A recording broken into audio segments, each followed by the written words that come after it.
Here's a lineup for the feature. On the pole will be Jimmy Sills in car number 4 with Rick Hendricks outside in 12. Second row, Bobby Boone in 96 and Robbie Block in 61. J.J. Yaley will start in the 5th position alongside Ronnie Day in 15. In the 4th row, Scott Nail in 1X and Jordan Hermansater in 91. Dwayne Markham will start with Tony Elliott back in the 5th row. There's Leffler in row number 6 with Matt Streeter. The 7th row, Robert Delackey in 63 and Clay Klepper in 69. Corey Kruzman starts inside row number 8 with Ryan Reed. In the 9th row, it's Floyd Albus and John Starks. Row number 10, Craig Brady and Nick Mitchell. And in the 11th row, Danny Eberts and Wally Pankratz. Those are your 22 starters, 30 laps of right up the feature race. Here's the green flag, and for the first time tonight, the pole sitter gets a good bite on the bottom and gets out into the lead. Well, Jimmy Sills did exactly what he had to do. We have some cars bumping and banging and one spinning over on the backstretch. Looks like that's the 31 of Dwayne Markham, and the yellow comes out. He's inside of the number 15 car of Day. Here's the green flag, and we are racing at Bakersfield. And again, Sills does it. He gets the advantage going into the 1st and 2nd corners. And so he leads down the backstretch with Block hot on his heels. And that lower line, Larry, is coming in. Yeah, it's going to come in. It's just a matter of who gets down there first, who does the best job. Look at Robbie Block. He went down there that time. He's moved into 2nd spot, and Hendricks is falling a little ways back. Day running in 3rd, now trying to take 2nd. That is the 2nd position. Yes, Ronnie Day gets it, but a wheel-to-wheel battle with Robbie Block into turn number 1. Hendricks is on the high side of the racetrack. Here he comes in that 12 car. Well, Ronnie Day's done a nice job. He started back in 6th spot, moved up to 2nd position real early. Now that J.J. Yaley's down there in that inside spot, he gets that position away from Rick Hendricks, so he's got that car hooked up real tight, too. Nice move by J.J. Bobby Boone heads for the bottom side of the racetrack. Now we've got a nice two-groove racetrack as Yaley stays down there. Battles for 3rd, tries to get a meanwhile up front. A great battle as Ronnie Day is all over Jimmy Sills for the lead. Day on the high side of the racetrack. Here comes Yaley, and he does take 3rd from Robbie Block. Yes, and it looks like now the trouble with running that bottom groove is if you miss just a little bit, get your front tires down where it's really wet, you're going to have lots of trouble. And we can see that already. The 31 car Markham is in the infield. Yeah, that was a car that spun and halted the first start of the race. There are your top 3. It is Jimmy Sills, Ronnie Day, and J.J. Yaley. There is Tony Elliott trying to gain some positions back there. He's running about the middle of the racetrack. Now goes to the bottom as he tries to get the position from Nail. Yeah, he's running in 7th now. He looks like he's moving up maybe to 6th. No, not quite. But look at this battle for the lead. Ronnie Day is all over Jimmy Sills. Sills tries to run the top down in 1 and 2. The bottom in 3 and 4. And so far, he's made that little gimmick work. Ronnie Day has only 3 starts in Western States midget racing this year. He was 4th at a preliminary Belleville. A yellow flag is waving. Yellow flag car. Oh, Scott Nail is up on the wall. He's up on the wall, got the tail end of that thing up against that telephone pole, and not in a very good position, but he, I don't know how the heck he got up there. I don't either. That's going to be, if we have a replay of that, it's going to be interesting to see how he got up there.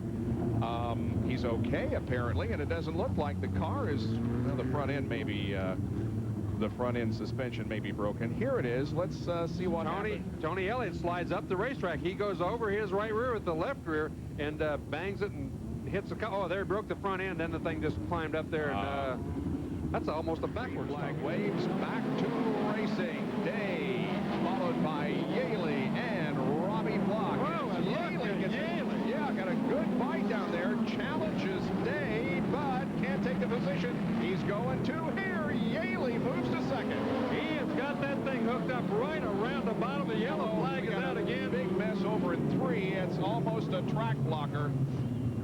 Oh, wow. Man, I don't know whether they're going to be able to get through there or not. If they do, they're going to have to run down through the mud, and that's, I don't know whether they're going to make this one. No, everybody's going to have to come to a stop. Yeah. It's just so muddy down there in the infield, it's absolutely impossible to keep going, and, you know, if they didn't throw the red, they're going to have to let those guys go back up in front. I mean, if they penalize these guys, Well, I won't do the officiating. I guess I'll stay out of this.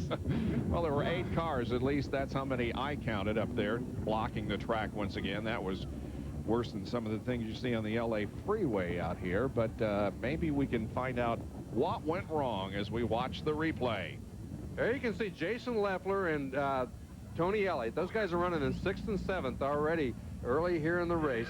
They kind of nothing happened really. They just got in there real sideways. Going down the back straightaway, though, the 12 car of Hendricks, he got kind of tapped on the right front. Then he went down a little low, and he made it through, but it was the car that tapped him. It was Herbensater that got tagged up there at the top, and then everybody else, once they got sideways, there was no place to go. And you can see, I think there's 2, 4, 6. Yaley is in 3rd. Yaley had gotten a position before we went caution. Let's see if he can do it again as they move through the corner. Everything looks good. Yeah, and Elliott goes to the high side down here, and he gained 1 spot. Uh-oh, Block got pushed the front end, and when he does, Yaley got right on around him. Yep. He had lost that spot. Yeah, Robbie was able to get around him going through turns 1 and 2 and down the backstretch, but Block lost the position to J.J. Yaley and now to Tony Elliott. Yeah, Tony Elliott's moved up another couple of spots.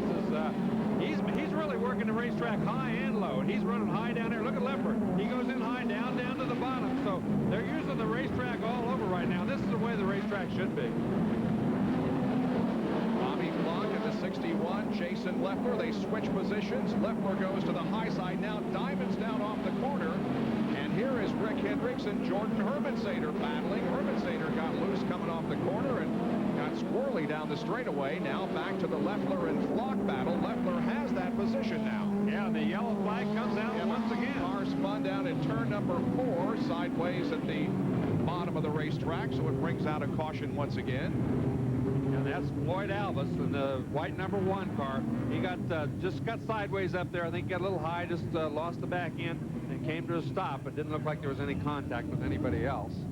Well, interesting because meanwhile, back up front, Bobby Day has taken the lead. Yeah, Ronnie Day has taken the lead from, man, oh man, there was so much action all over the racetrack that we completely missed it. Let's take a look at it again as Ronnie Day running in 2nd place. He goes in high, and look at that. Sills just got off the bottom a little bit. He went right to the cushion and just went right on by him. If you're going to run the bottom, you've got to be right on the very bottom. If you're going to run the top, then you've got the cushion.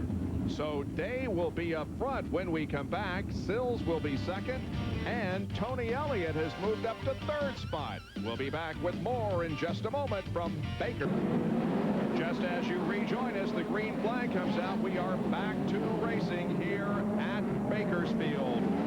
It is Ronnie Day up front. Now Elliott has taken 2nd position, so Elliott, who started 10th, is really on the move. Well, I knew that he and Leffler would be the guys to watch. Look at that. Yaley got down there a little bit too far. He pushed the front end. See, if you just miss that line ever so slightly, you get where it's wet and the front end takes off on you.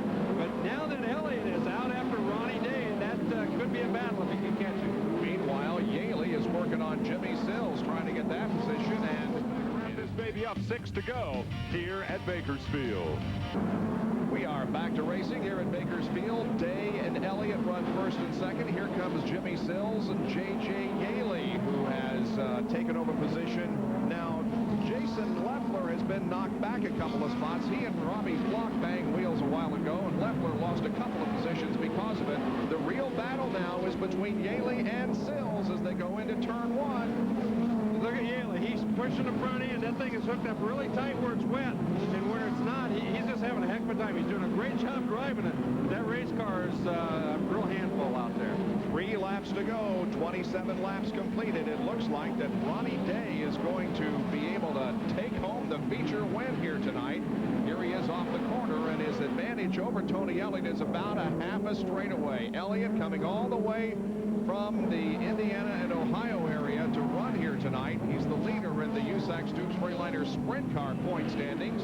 And here's the white flag for Day. 1 more lap to go. Elliott 2nd. It is Sills running 3rd, Yaley 4th, and Robbie Flock 5th. Here is Day on the final lap going to the bottom of the racetrack. And Ronnie Day takes the checkered flags and wins here at Bakersfield.